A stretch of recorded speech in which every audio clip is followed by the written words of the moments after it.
광주는 또 절대 잊지 말아야 되고 또 잊기 힘든 사건이 있었던 곳입니다. 5.18 광주 민주화 운동이죠. 저희가 아마 그 시대를 살아서 그런지 그 어느 사건보다도 더 이렇게 막 가슴이 와닿는, 미안하고 사실 이게 너무 거대한 주제라서 이걸 뭐 어떻게 이야기를 해야 되나 고민을 많이 했는데, 아이스의 범잡이니까 범죄라고 이걸 저는 보려고 해요. 이것을 그렇게 이야기를 이제 해보려고 하는데요. 사건의 시작은 11.6이라고 박정희 대통령이 그 자신의 측근의 총에 맞아서 사망하는 그런 사건이, 당시로서는 정말 엄청난 사건이죠. 우리나라의 권력의 정점에 있던 사람이 갑자기 죽어버린 거예요. 대통령이 유고가 됐기 때문에 이 계엄을 선포하게 돼요.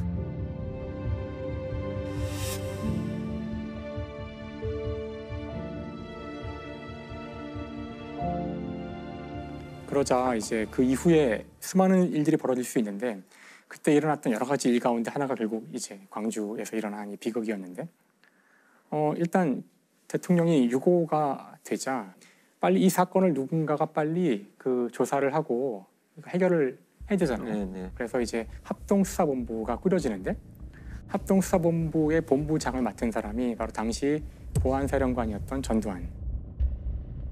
당시 군 내부에 있었던 이제 하나회라는 사조직이 있었는데, 육사 11기 중심이었죠. 그렇죠. 네. 11기에서 시작돼서 쭉 이어지는 특별히 잘 골라서 훈련시킨 엘리트라고 할 수 있는데, 거기에 우두머리가 사실은 전두환이었고요. 결국은 이제 나중에 신군부라고 저희가 부르게 될 텐데, 전두환을 정점으로 한 이 신군부가 쿠데타를 일으키기로 결정을 하고 차근차근 우리나라를 무력으로 점거하는 그런 결과까지 가게 되는 거죠. 그 약간의 무력 충돌이 있고서는 군을 장악하게 돼요. 사실 사람들은 오래되었던 그 박정희 정권의 독재가 끝나자 이제 우리가 민주주의를 다시 할 수 있지 않을까? 대학생들도 다 거리로 나와서 빨리 계엄을 해제하고 우리 정상적인 선거를 치러서 민주주의를 복구하자, 이제 이런 열망들이 있었고요. 이미 벌써 그때 전두환이란 이름이 나와요. 계엄 철폐, 전두환을 물러나라.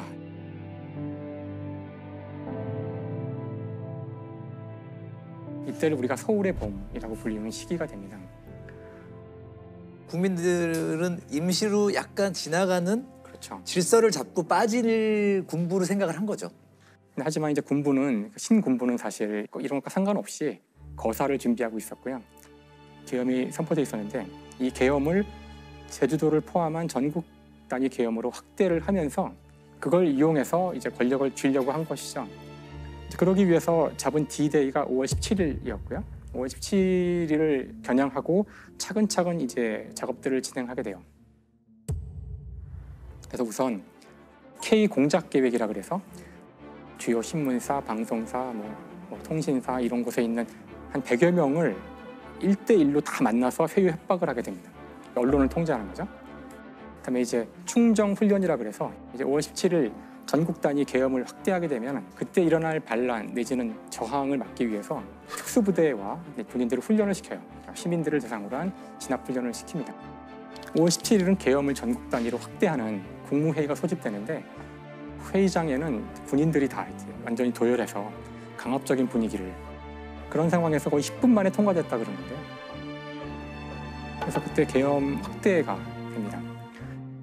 나는 대통령으로서 헌법과 관계 법령의 규정된 바에 입각하여 1980년 5월 17일 24시를 기하여 현 지역 계엄을 전국 비상계엄으로 정한 선포하고, 모든 정치활동 중지, 모든 대학은 휴교, 집회 및 시위 금지, 언론 보도는 모두 사전 검열, 우리나라 행정부의 기능은 중지되고 계엄군이 모든 것을 집행한다, 이렇게 되는 거죠. 사실 이제 전국의 모든 사람들이 숨을 죽이고 다시 쿠데타가 온 거구나, 이러고 있을 때 단 한 도시가 이제 여기에 이제 저항을 하게 돼요. 끝까지 여기에 저항을 해서 이제 막대한 희생을 치르게 되는 것이 5.18 광주 민주화 운동이죠.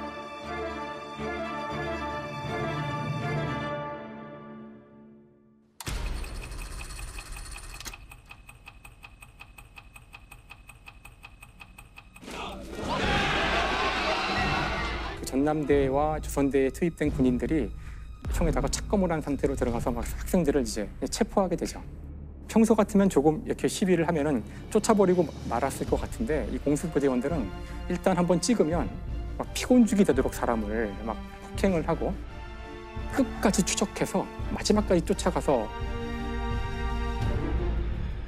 그래서 이유를 모른 채 수많은 사람들이 그냥 연행을 당하는데 이날 연행된 사람만 405명, 68명이 외상, 12명은 중태라고. 특히 이제 이날 그 청각장애자인데요, 김경철 씨라는 분이 있는데 첫 번째 아마 그 사망자라고 볼 수 있습니다. 길을 가다가 이제 막 공수대원한테 얻어맞게 된 거죠. 말을 못하니까 막 손짓 발짓을 하는데 그럴수록 더 많이 얻어맞는 거예요. 결국은 이제 다음날 죽게 됩니다. 사망하게 돼요.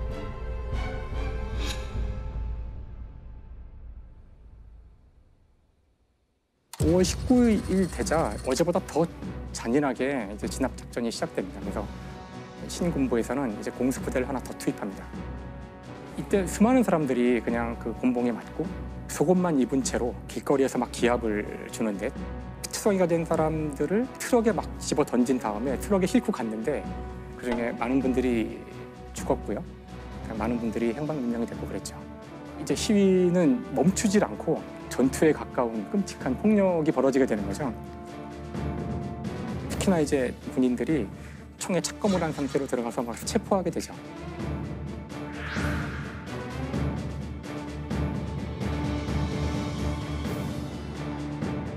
대검에 의한 그 피해가 너무 커져가지고 병원에 너무나 많은 사람들이 칼에 찔려서 오는 일이 벌어지죠. 대검을 착검했다고? 시민들 진압하러 나가는데? 보통 대검 착검은 전시 아니면 대검 착검할 일이 없죠. 살상 무기로서의 역할이지 그게 상황을 제지하겠다라는 의도보다는 훨씬 더 넘어서는 행위라고 봐야 되겠죠. 자기가 지켜야 될 장소에 가는 계엄군이 이미 착검을 한 상태로, 그러니까 다른 지역에서는 그것만 보고도 아마 별로 저항을 할 의지 자체를 다 그렇죠. 잃었을 거예요. 5월 20일 오후가 되면 시내버스, 트럭과 택시의 200대가 줄을 지어서 계엄군이 점령하고 있는 도청을 향해 갑니다. 금남로를 지나서. 그날 밤에는 이 사실을 제대로 알리지 않는 이제 방송국, MBC, KBS가 불타오르게 되고요. 진압이 안 되니까 이제는 정말 공수여단의 여단장이 그 실탄을 나눠주라고 합니다. 실탄을 이제 장전하게 돼요. 민간인을 상대로. 그렇죠. 그러니까 지금 보시면은 신군부는 광주를 상대로, 시민들을 상대로 지금 군사 작전을 펼치는 거예요. 결국은 21일 날 오후에 엄청난 규모의 집단 발포가 이루어지는데, 도청 앞, 그러니까 군수대 앞에서 애국가가 울려 나오는데, 애국가가 끝남과 동시에 이제 군인들이 이제 집단 발포를 하게 됩니다.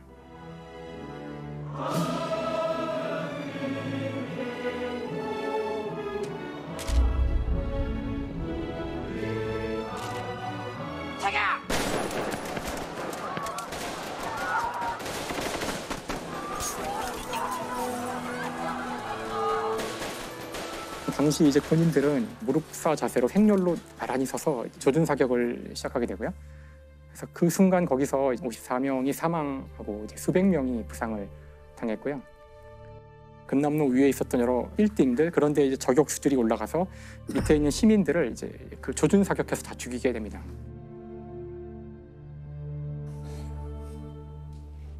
목격자에 따르면은 헬기가 동원돼서 헬기에서도 막 기총 소사를 했다는 이야기도 있었고요. 그 집단 발포의 발포자가 누구이고 누구의 책임인지를 놓고서 이제 나중에 논쟁이 벌어지게 되는데, 그렇죠. 근데 사실 이제 발포 명령자가 결국 없다는 식으로 이제 이야기가 돌아가는데요. 아무도 발포 명령을 한 적은 없고 군인들이 너무나 상황이 급박하여 자위권 차원에서 총을 쐈다, 이제 이런 식으로 이야기를 하고 있거든요. 근데 정작 그날 죽은 군인은 한 명도 없어요.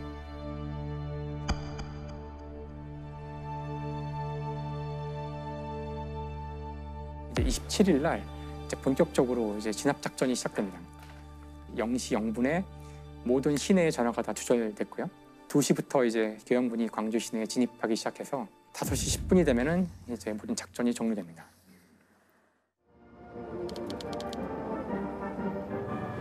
산당들에게 알린다. 상당들에게 알린다. 많은 폭도들이 투항하여 생명을 보장받았다. 아직도 늦지 않았으니 주저 말고 자수하라. 폭도에게 알린다. 폭도에게 알린다. 총을 버리고 자수하라. 계엄군은 그동안 광주 사태를 평화적으로 해결하기 위해서 전력을 경주해왔으며 그럼에도 불구하고 광주 사태는 극렬한 폭도들에 의해 악화되는 조짐이 보였다.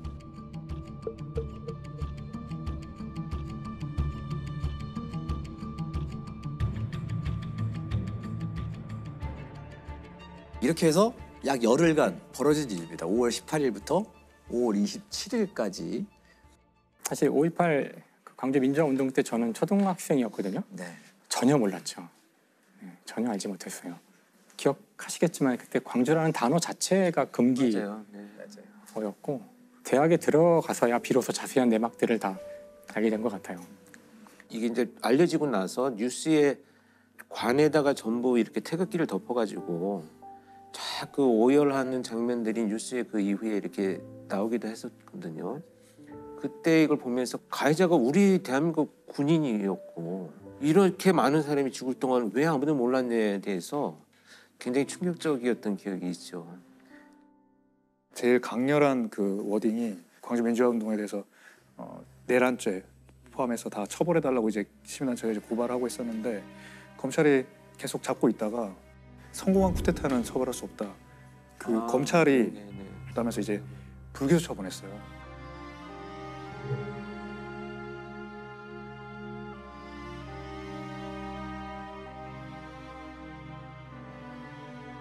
그때 이제 그게 난리가 났고 저는 이제 법대에 갔으니까 저의 주변에서 이게 법적으로 맞냐 가지고 굉장히 이야기를 많이 했던 그때 기억이 납니다.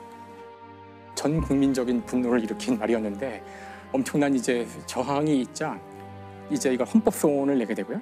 헌법재판소에서 이걸 검토한 다음에 처벌 가능하다는 결정이 내리자 97년 4월 18일 날 대법원 판결이 나옵니다. 성공한 쿠데타도 처벌할 수 있다. 이제 특별법이 만들어지는데 5.18 특별법은 일반 법에 의해서 공소시효가 끝난 12.12 5.18 사건 관련자들에 대한 사법 처리를 가능하게 하고 전두환 전 대통령과 노 전 대통령 두 전직 대통령은 거액의 추징금을 함께 선고받았습니다. 육군 사관학교 동기생이자 60년 지기 친구였던 두 사람은 똑같이 내란죄와 뇌물수수죄란 불명예를 동시에 떠안았습니다.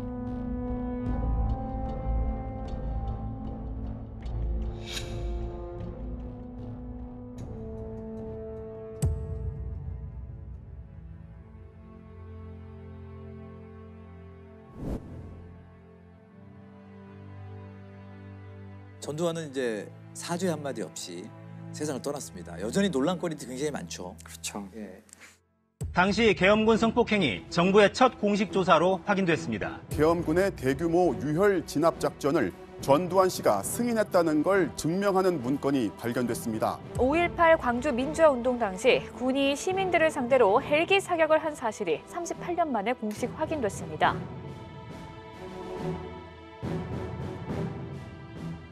(1997년) 판결에서 이제 다 해결하지 못했던 발포자가 누구인지, 행방불명자하고 사망자의 숫자가 정확히 어떻게 되는지, 그다음에 계엄군이 실제 자행했던 성폭력이라든가 그때 당시 그런 거 아예 얘기도 안 했거든요. 그다음에 헬기에 의한 사격이라든가 이런 것들을 우리가 다시 깨끗하게 좀 정리를 해야 되지 않을까. 그래서 사실 헬기 사격이 중요한 이유 중에 하나는 당시 발포 명령자에 대해 논란이 있잖아요. 누군지 모르니까. 헬기는 절대로 자위권 발동으로 총을 쏠 수가 없거든요. 그렇죠. 누가 헬기를 위협할 수 있겠어요? 그러니까 이제 그래서 이건 이제 굉장히 중요한 증거가 될 수 있고요. 245라는 숫자가 처음에는 의미를 몰랐는데 그 245가 빌딩에 남아 있는 그 헬기의 기총 솟아 자국의 개수가 그러니까 탄은이 245개라는 뜻이더라고요. 245개는 난사를 했다라는 거거든요. 네. 계속. 그 민주화운동이 있은 당시 거기 현장에 있었던 조비오 신부님이라고 계신데요. 조비오 신부님이 헬기가 그 기총을 솟아했다. 이제 이런 증언들을 많이 했었거든요. 여러 증언들이 있었는데 당시는 신군부 쪽에서 뭐 헬기가 뭔지도 모르는 민간인들이 무슨 소리냐고, 그거 그냥 헬기 소리라고 이래가지고 당시 조사도 이루어지지 않아요. 그냥 제기만 됐다가 그냥 묻혀버립니다. 근데 2016년 전일 빌딩이 리모델링이 되는데요. 그 과정에서 파악이 되고 있지 않았던 그 탄흔에 대한 조사가 자세하게 이루어지게 돼요. 국립과학수사연구원이 총탄 흔적은 헬기 발포에 의한 것이라고 결론냈습니다.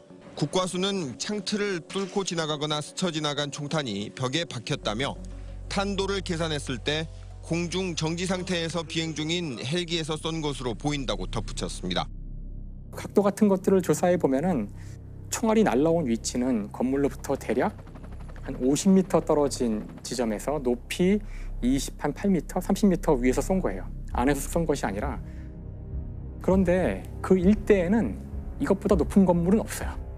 이 건물보다 30m 정도 높인 위에서 이런 각도로 쏠 수 있는 비행체는 헬기밖에 없다는 거예요. 그럴 수밖에 없죠.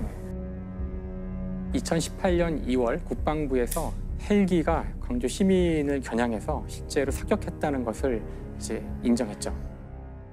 특히나 이제 여전히 풀리지 않는 이제 미스터리 중에 하나가 바로 그 5월 21일 집단 발포를 명령한 사람은 누구인가? 97년 이후에 발포자에 대해 새롭게 알아낸 사실이 몇 가지 있어요. 당시 이제 이군 사령관이 5월 23일 그 전두환에게 보여준 문서가 있는데 그 문서에서는 진압작전에 대한 제안을 하는데 그것에 대해서 각하께서 굿 아이디어라고 하셨다. 당시 이제 증언에 따르면 이 각하는 전두환이다. 적어도 이제 충정작전, 그러니까 진압작전을 동의했다는 거는 이제 기록에 있는 듯한 거죠. 그 어떤 자료가 또 발견됐냐면은 광주의 경찰이 7공수여단의 그 사령부에서 일어나고 있는 일을 이렇게 와서 참관하고 그랬대요. 참관하고 돌아가서 쓴 서류에 남아 있는 건데 일종의 그 정보 보고서 같은 거군요. 그렇죠. 네. 제3공수여단의 그 작전본부죠. 거기에서 진돗개 하나가 발령되었다는 이야기를 들었다는 거를 보고 와서 이렇게 기록을 한 거예요. 네. 진돗개 하나가 발령되면은 기본적으로 실탄이 지급되고 다음에 그 자위권 발동할 수 있는 상황이거든요. 그래서 현재 이제 그 발포자에 대한 증거가 하나도 없었는데 이제 두 가지 정도가 이제 나온 상황이지만 누가 그런 무지막지한 그런 지시를 내렸는지 더 많은 조사가 있어야 되겠죠. 그래서 역사에 기록을 해놓을 필요가 있다고 생각해요. 제가 이제 책을 하나 가져왔는데요. 많은 분들이 알고 계시는 한강 작가죠. 광주 민주화운동에 있었던 6사람의 이야기를 담고 있는데 사실 이 책을 저는 읽다가 도저히 다 못 읽겠더라고요. 저 웬만해서는 읽는데 이거는 진짜 보다가 나중에는 여기서 제가 하나만 이야기를 읽어드리려고 그래요. 죽음을 당한 고등학생이 죽은 상태에서 자기 이야기를 하는 거예요. 썩어가는 내 옆구리를 생각해. 거길 관통한 총알을 생각해. 처음엔 차디찬 몽둥이 같았던 그것. 순식간에 뱃속을 휘젓는 불덩어리가 된 그것. 내 모든 따뜻한 피를 흘러나가게 한 구멍을 생각해. 나를 조준한 눈을 생각해. 쏘라고 명령한 사람의 눈을 생각해. 그들의 얼굴을 보고 싶다. 잠든 그들의 눈꺼풀 위로 어른거리고 싶다. 그들이 악몽 속에서 피 흐르는 내 눈을 볼 때까지, 내 목소리를 들을 때까지. 저희가 이제 민주주의는 피를 먹고 자란다는 그런 이야기를 할 때가 있는데 아마 지금 우리가 누리는 이 민주주의가 누군가 흘린 피가 있었다는 것, 저희가 이것을 기억하는 것이 단순히 억울한 죽음에 대한 그런 묵념의 느낌이 아니라 바로 지금의 우리 이 민주주의가 계속 되기를 바란다면 이것을 잊지 말아야 한다고 생각합니다.